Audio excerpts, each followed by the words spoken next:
Baik. Pembicara kita sudah join kali ini.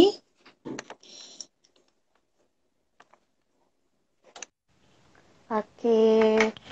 Ya, selamat pagi Selamat teman-teman yang pagi. sudah ikutan join. Ya, mohon maaf atas keterlambatannya.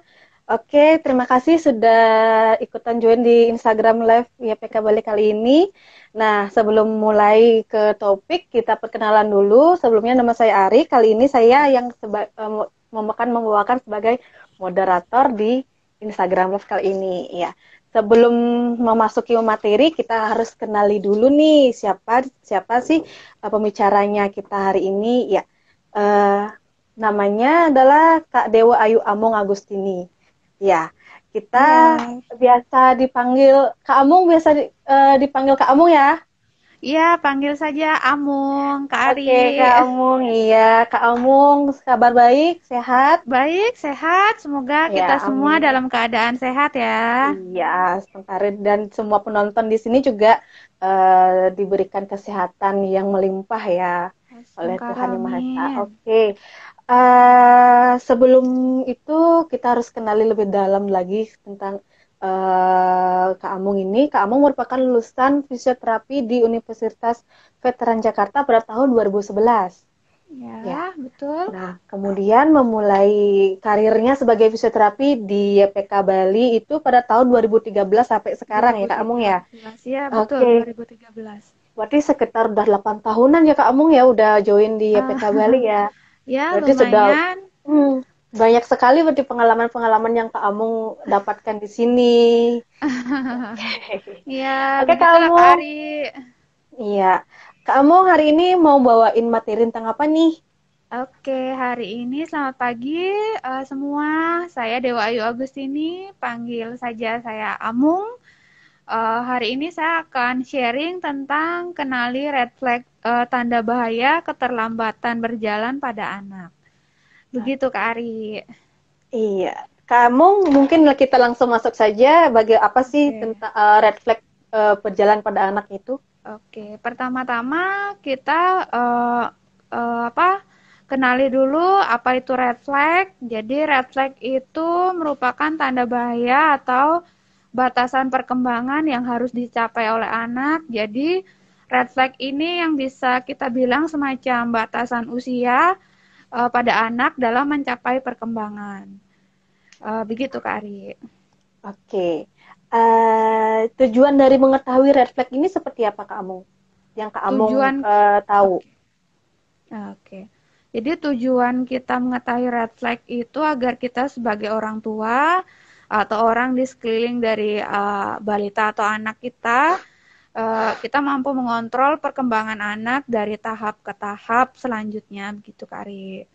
Oke. Iya. Eh, apa aja sih penyebabnya terjadinya red flag berjalan pada anak itu, Kak Amung? Mungkin bisa dijelaskan ke teman-teman yang sudah join? Ya, sebelum kita membahas tentang penyebab, jadi kita bahas tentang penyebab apa namanya? Red flag apa namanya? Red flagnya. Jadi kita jelaskan dulu penyebabnya yaitu beberapa penyebab dari keterlambatan berjalan pada anak adalah ibu mengalami infeksi saat hamil, kelahiran prematur, anak terlalu sering digendong, terus menderita penyakit berat, mengalami kelainan fisik bawaan, dan kekurangan nutrisi. Kemudian kematangan sistem motorik yang terlambat, kebiasaan menggendong juga bisa seperti eh, penggunaan baby walker dan ada beberapa lagi yang sebagai pemicu dari keterlambatan pada anak begitu Kak Ari. Oke, ternyata banyak juga ya Kak Amung ya Ya lumayan. penyebabnya kenapa anak itu bisa mengalami keterlambatan berjalan. Nah, Iya. eh, pada saat kapan sih perlu dikonsultasikan ke dokter atau ke medis yang lain jika anak itu mengalami keterlambatan? Jadi banyak sekali hal yang dialami anak ya dari perkembangannya. Jadi banyak hal yang bisa kita tahu dan harus dilakukan apa namanya, konsultasi terhadap orang yang apa namanya, eh, seba, eh, hal yang perlu dikonsultasikan lebih lanjut kepada dokter, yaitu kesulitan dalam bergerak, terus keterlambatan koordinasi, otot yang kaku, pemendekan permanen pada otot, terus refleksnya, terus ada beberapa gangguan tumbuh kembang seperti merangkak, duduk, dan beberapa kesulitan bernafas dan yang lainnya. Jadi itu bisa dikonsultasikan ke dokter atau yang mengkhusus terhadap perkembangan anak, begitu Kak Ari. Oke. Ternyata banyak juga ya yang perlu keluhan-keluhan yang perlu dikonsultasikan langsung ya. Nah, Iya. selain itu apa sih yang bisa orang tua lakukan selain konsultasi Kak Amung? Oke, jadi sebelum masuk ke apa yang bisa dilakukan di rumah, kita bahas dulu tentang pembahasan tentang red flag berjalannya dulu ya Kak Ari ya. Iya. Jadi sesungguhnya red flag berjalan pada anak itu adalah di usia 18 bulan. Jadi 18 kalau di bulan. bawah usia 18 bulan belum bisa jalan itu hal yang normal. Nah, kalau kita sudah tahu red flag-nya, suatu ketika ada banyak komentar yang tentang anak, jadi kita cukup tahu, oh, jadi di usia 18 bulan itu masih normal lah. Jadi kalau udah lebih dari 18 bulan, ya kita wajib untuk mengkonsultasikan terlebih dahulu terhadap apa namanya, dokter atau ahlinya seperti fisioterapi begitu. Oke. Berarti Ya. fisioterapi sudah bisa langsung Kak Amung ya, orang tua bisa langsung datengin fisioterapi nih untuk dilakukan konsultasi ya selain ke dokter ya. Iya, jadi Ya. di fisioterapi itu eh, bapak, papa atau ibu bisa langsung datang untuk mengkonsultasikan keterlambatannya. Jadi di sana fisioterapi jika membutuhkan untuk konsultasi ke dokter spesialis, fisioterapi akan merujuk ke sana langsung begitu Kak Ari. Oke, wow, ternyata keren banget ya. Terus selain dikonsultasikan apa saja sih yang bisa orang tua lakukan di rumah Kak Amung untuk Oke. anaknya yang kemungkinan ya memiliki yang hampir mendekati red flag ini? Jadi kita bicara di ranah fisioterapi aja ya Kak Ari ya. Oke. Jadi ada beberapa hal yang masih bisa kita lakukan di rumah. Jadi hal-hal umum yang sederhana yang masih bisa dilakukan di rumah jika terjadi keterlambatan berjalan pada anak. Ya, Hmm. ini hanya beberapa aja sih kita bahas di sini. Jadi pertama, ajak anak berjalan dengan cara menuntunnya. Jadi caranya itu, cara pertama yang bisa bunda atau ayah lakukan jika si kecil terlambat berjalan adalah dengan cara memegang kedua tangannya dan menuntunnya berjalan. Jadi posisikan anak berdiri menghadap ke depan, kemudian pegang kedua tangannya dari belakang dan bantu anak untuk pelan-pelan melangkah. Jadi cara ini bermanfaat untuk menguatkan otot, melatih keseimbangan, terus koordinasi tubuhnya, dan mulailah anak distimulasi untuk melangkah berjalan ke depan. Tapi jika pinggulnya masih bergoyang atau sering kita sebut dengan bergeol-geol, kita bisa memegang pinggang anak kiri dan memegang anak di bagian kiri dan kanan pinggulnya dengan kedua tangan kita dan stimulasi dia dengan cara melangkah begitu. Oke. Terus Ada lagi mungkin? ya ada beberapa lagi Kak Ari mungkin bisa Hmm? dilakukan di rumah oleh ibu dan ayah. Jadi yang kedua letakkan mainan di posisi yang jauh. Nah jadi jika anak sudah mulai merasakan mampu berdiri tapi dia merasa takut sekali untuk melangkah ke depan, jadi kita bisa menstimulasi si anak itu dengan mainan yang dia suka. Jadi tapi tidak boleh terlalu jauh, mungkin jarak 1 meter paling jauh. Jadi kita eh, apa namanya, ingat untuk mengawasi dia dari belakang. Jadi ada orang di belakangnya dan di depan sudah ada mainan yang dia suka dan mulai menstimulasi dia dengan mainan itu dan mulai mencoba untuk memanggilnya di arah ke depan begitu Kak Ari. Terus ada yang ketiga, biarkan anak telanjang kaki di dalam ruangan. Jadi saat anak mulai mencoba untuk melangkahkan kakinya dan mulai berjalan, berlatih berjalan itu kita mencoba untuk tidak menggunakan alas kaki Kak Ari. Jadi jadi dicoba untuk tidak menggunakan alas kaki dan bila perlu tekstur dari lantainya itu seperti di halaman rumah dan jadi tidak terlalu halus dan aman saat jatuh. Jadi tidak sakit seperti di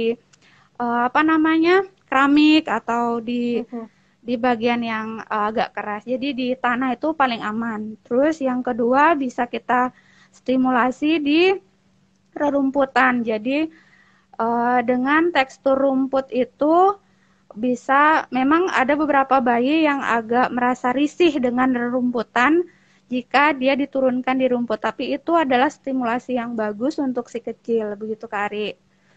Kak Amung, sebelum dilanjutkan sebentar dulu saya mau mempersilakan pada teman-teman yang sudah join ini untuk mengajukan pertanyaan jika ada yang ingin ditanyakan atau kurang dipahami ya. Oke, Kak Amung bisa lanjutkan. Oke.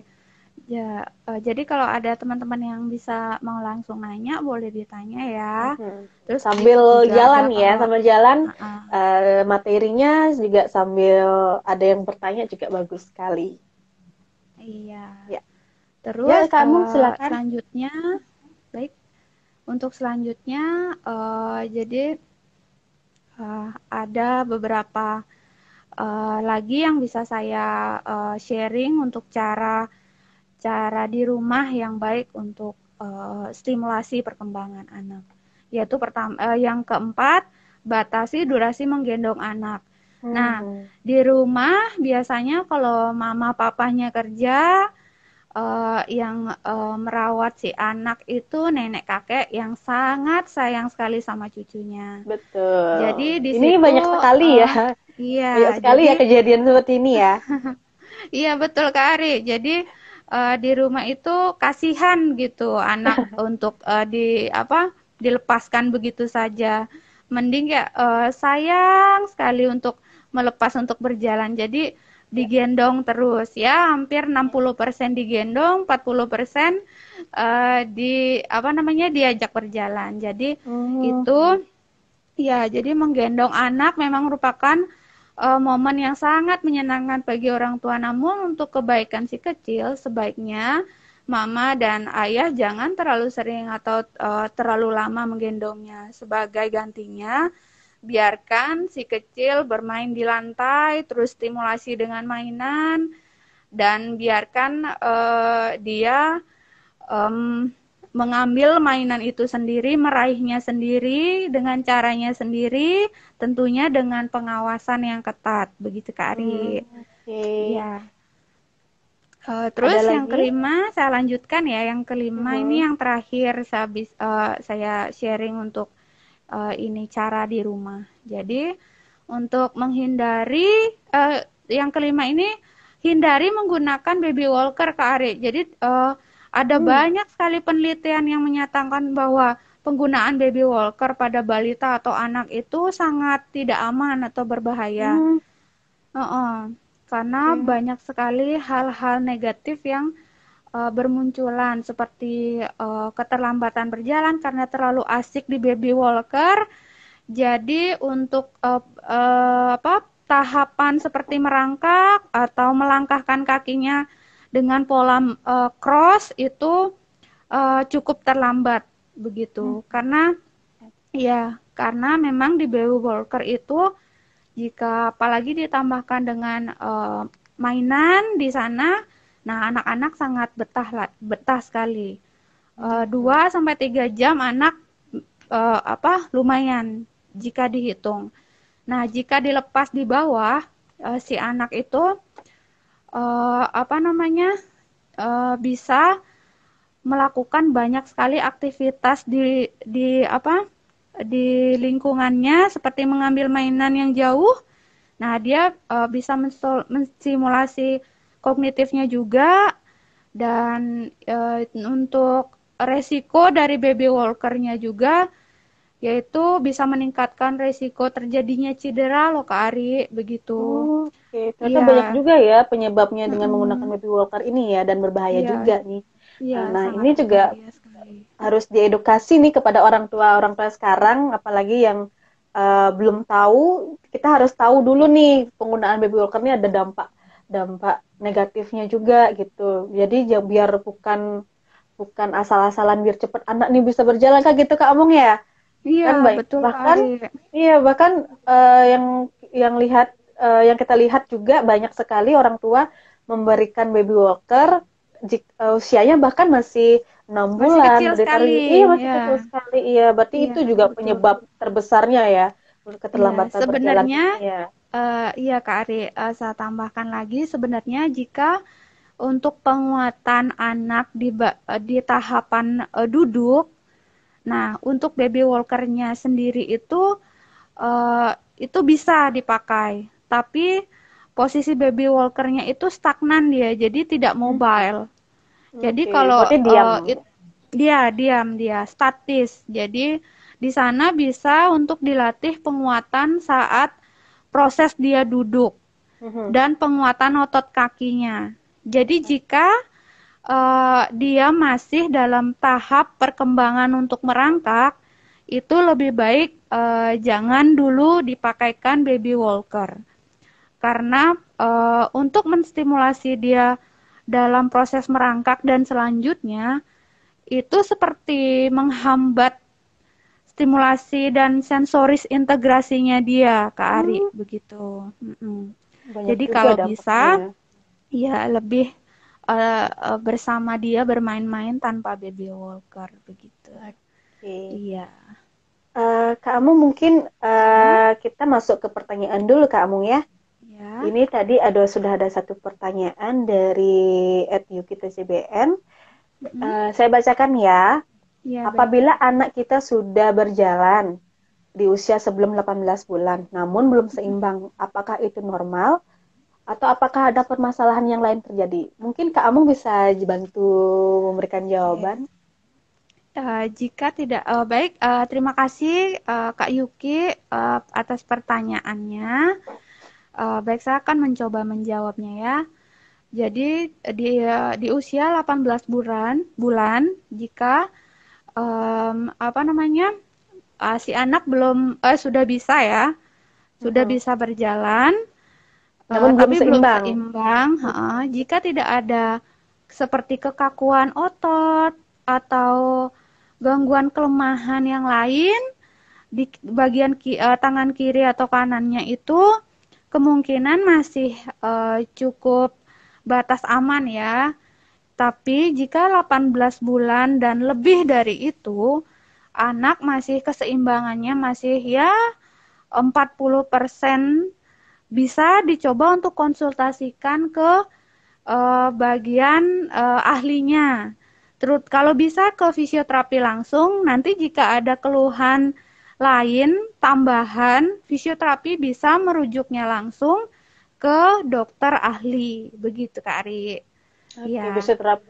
Berarti Mm-mm. ranahnya fisioterapi bisa nggak cuma melayani aja ya, ternyata bisa untuk merujuk juga ya untuk Iya, jika karena memiliki kita keluhan. juga betul. Kita join juga, kita menghargai juga profesi teman-teman sejawat yang lain yang memang ranahnya beliau, ranahnya teman-teman. Jadi Mhm. ya begitu. Kita pasti akan rujuk ke ke yang memang membutuhkan ini apa gangguannya itu begitu. Oke. Mungkin Kak Amung ada pertanyaan, mungkin ada penjelasan yang lain mungkin yang perlu ditambahkan mengenai red flag keterlambatan berjalan ini. Baik, untuk saran saya untuk orang tua dan teman-teman yang mungkin udah mau punya baby dan sudah punya baby, Tidak perlu terlalu khawatir juga jika memang terjadi keterlambatan, entah itu berjalan, berbicara, atau ada keterlambatan lain. Jika memang ada apa namanya, seperti gangguan seperti motoriknya, terus koordinasinya, terus pola dia mengambil atau pola yang lain seperti ada keanehan, nah itu baru kita bisa coba langsung konsultasikan. Mhm. Tapi jika hanya keterlambatan tapi dia terlihat sehat-sehat saja dan hanya berjalannya saja yang bermasalah, maksudnya hanya terlihat sedikit saja, itu tidak perlu dikhawatirkan. Bisa dilakukan di rumah, begitu. Oke, baik. Kemudian ada pertanyaan lagi nih dari eh, siapa tadi? Saya ingin bertanya, anak saya sudah bisa berjalan, merambat, berpegangan pada dinding atau meja. Uh, Apakah ada latihan untuk stimulasi agar anak saya berani jalan tanpa rambatan? Ya, maksudnya Oke, mungkin udah bisa berjalan tapi masih merambat gitu ya di tembok atau di dinding ya. Terus keluhannya sekarang itu apakah bisa distimulasi berjalan dengan rambatan uh, gitu, tanpa oke, bantuan mungkin maksudnya ya. Mungkin uh, Kak Amung bisa bantu jelaskan. oke. Oke. Sebenarnya dari tahapan berjalan dengan dia mampu berjalan merambat itu sudah sangat baik sekali. Jadi Mhm. untuk keseimbangannya dia, terus kekuatan otot bagian kakinya itu sudah cukup kuat ya Kak Ari ya. Mhm. Karena sangat disyukuri sekali itu sudah bisa di tahap itu.